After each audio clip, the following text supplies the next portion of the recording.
Hello everyone, welcome back to Dr. Coda's medical coding classes. So today I'm doing a video on compliance and regulatory practice questions.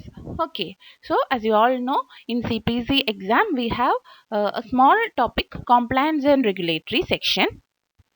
So I thought I'll do some practice questions on that so that it will be helpful for you people. So I'm doing two sections, 15 questions each. Okay. First question, acronym HIPAA means. Options are health information portability and accountability, health insurance portability and accountability, health information portability and accessibility, health insurance portability and accessibility. So when it comes to compliance and regulatory part, the first term that comes to our mind is definitely HIPAA. Right. So what is HIPAA? HIPAA is a set of guidelines that is implemented in order to maintain security and accountability of patient health information. Okay, so what is the acronym of HIPAA? The answer is B. Health Insurance Portability and Accountability. Okay, now the second question. Federal healthcare program to ensure that citizens 65 and older as well as younger persons with certain disability have access to quality healthcare. What is this organization called? First option Medicaid, second option commercial PPO, third option Medicare and fourth option commercial HMO.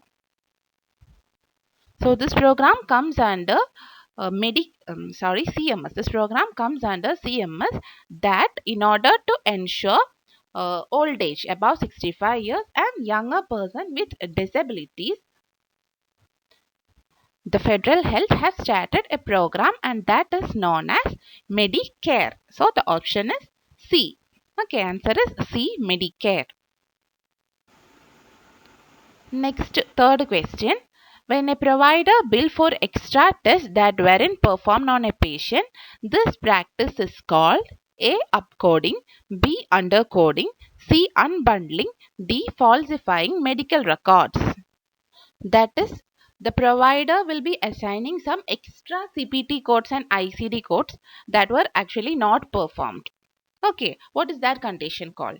That condition is called upcoding. Okay, why is it done?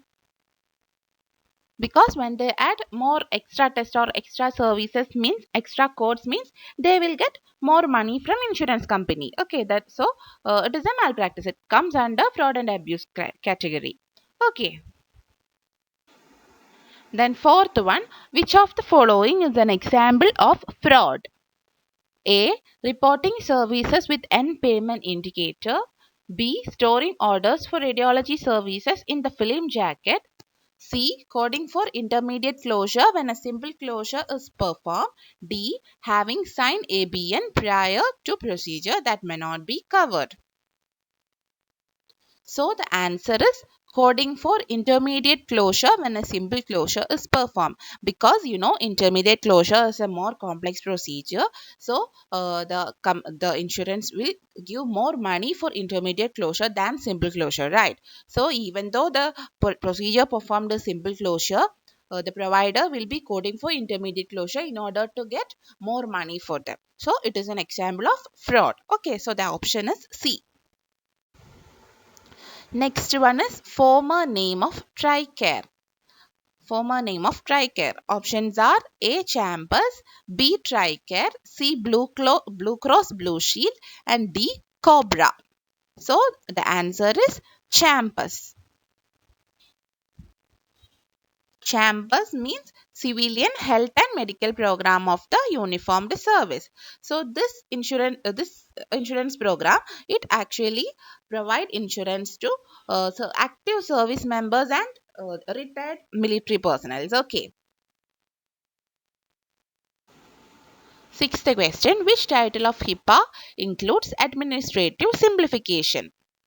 A. Title A, B. Title A. Title 1, B. Title 2, C. Title 3 and D. None of this. So here the answer, you know HIPAA is having 5 titles. Okay, so this administrative simplification comes under Title 2 of HIPAA. Title 2 includes preventing medical healthcare frauds and abuse, administrative simplification, and medical liability reform. Okay, so the answer is Title 2. Seventh question. Which provider is not a mid-level provider? A. Physician assistant. B. Anesthesiologist. C. Nurse practitioner. D. All choices are mid-level providers. So, what is the meaning of mid-level providers? They are not actually physicians, right? They are physician assistants and nurse practitioners. So, in here, a physician assistant is a mid-level provider. Then B, anesthesiologist. C, nurse practitioner is definitely a mid-level provider. So, anesthesiologist is a physician who specializes in anesthesia, right?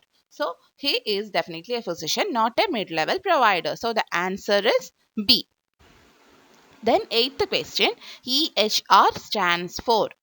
EHR stands for option A, electronic health record, B, extended health record, C, established health record, D, established health response. So the answer EHR means electronic health record, option A.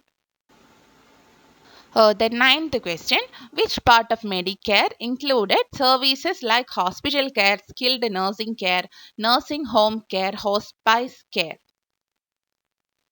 So we have already discussed Medicare is a program by federal government in order to take care of older people like age above 65 years and younger people with disabilities. Okay, this Medicare is composed of four parts: part A, part B, part C, and part D, and each part have their own functions. Okay, so among these four parts, which part includes services like hospital care, skilled nursing care, nursing home care, and hospice care? That is the question. So the answer is part A. Then 10th question.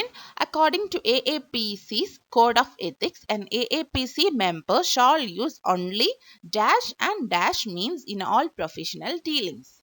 A. Private and professional. B. Legal and profitable. C. Efficient and inexpensive. D. Legal and ethical. So answer, an AAPC member shall use only legal and ethical means in all professional dealings. That is D. Then 11th question. In what year did HIPAA become law? A. 1992, B. 1997, C. 1995, D. 1996. So HIPAA was put into law by President Clinton in 1996. So the answer is D. 12th question. How many components should be included in an effective compliance plan? A. 3, B. 7, C. 4, D. 9. Answer is 7. 7 components are there in effective compliance plan. First question. Acronym HIPAA means.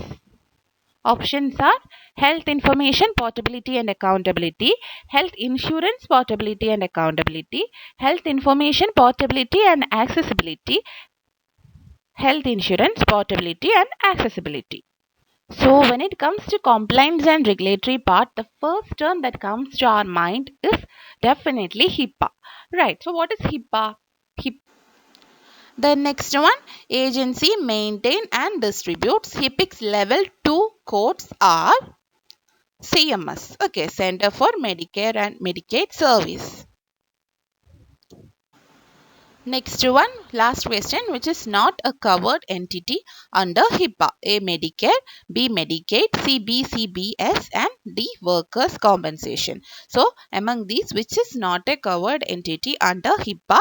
The answer is Workers' Compensation. So, hope it is helpful for you. Thank you.